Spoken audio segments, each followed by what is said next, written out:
এই যে দেখুন ল্যাংচার সাইজে আমি শেপ দিয়ে নিচ্ছি।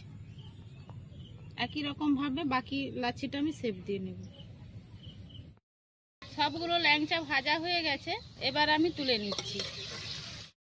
নমস্কার বন্ধুরা, চলে আসছে আর একটা নতুন রেসিপি নিয়ে। আজকে ঘরোয়া পদ্ধতিতে ল্যাংচা বানাবো ঘরের কিছু উপকরণ দিয়ে। তার জন্য কি কি নিয়েছি আপনাদেরকে দেখাচ্ছি। এই যে মাটির পাত্রে এক পাত্র আটা নিয়েছি, সুজি নিয়েছি, দুটো আমল দুধের প্যাকেট নিয়েছি, খাওয়ার সোডা নিয়েছি, চিনি নিয়েছি, দুধ নিয়েছি, আর এই যে সাদা তেল নিয়েছি। এবার আমি ব্যাটারটা তৈরি করে নেব। দিয়ে দিচ্ছি এক বাটি আটা, আর এই মিষ্টিটা বানানোর জন্য কিন্তু আমার বেশি সুজি লাগবে না। আমি এক চামচ, বড় চামচের এই যে এক চামচ দিয়ে দিলাম সুজি, আর 2 প্যাকেট পাউডার দুধ দিয়ে দিচ্ছি।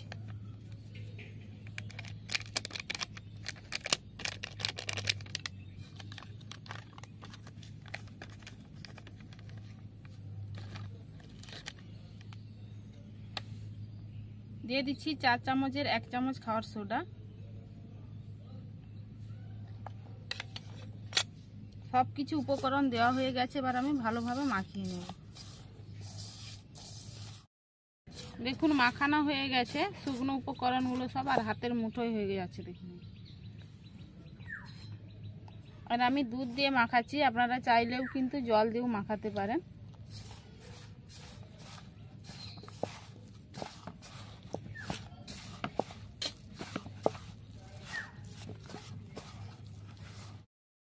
দেখুন ডোটা তৈরি হয়ে গেছে। এটা আমি আধ ঘন্টার জন্য রেস্টে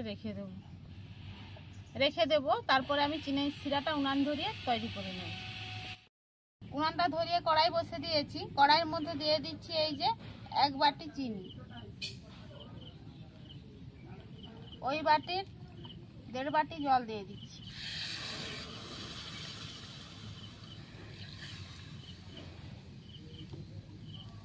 ওর মধ্যে দিয়ে দিচ্ছি এলাচ,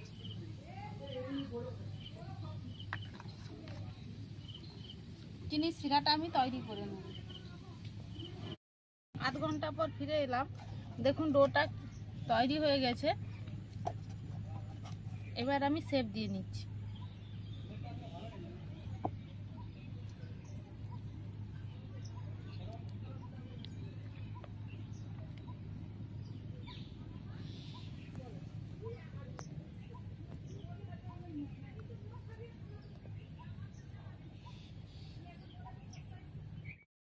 এই যে দেখুন ল্যাংচার সাইজে আমি শেপ দিয়ে নিচ্ছি।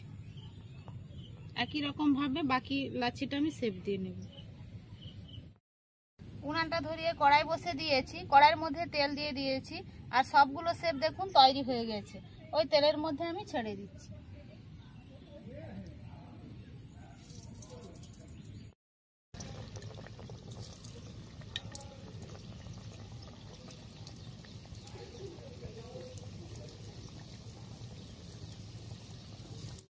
দেখুন ল্যাংচাগুলো তেলে দেওয়ার সঙ্গে সঙ্গে কেমন ফুলে উঠেছে দেখুন। আপনারা এরকম কালারে উঠে নিতেও পারেন, কিংবা একটু লাল লাল করেও ভেজে নিতে পারেন। সবগুলো ল্যাংচা ভাজা হয়ে গেছে, এবার আমি তুলে নিচ্ছি। তুলে এই যে আমি মিষ্টি রসটা করেছি ওর মধ্যে দিয়ে দিচ্ছি।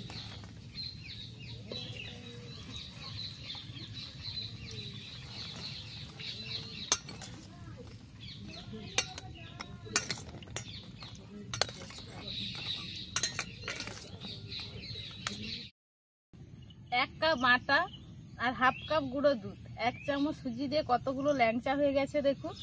আর কালারটা দেখুন পুরো দোকানের মতো হয়েছে।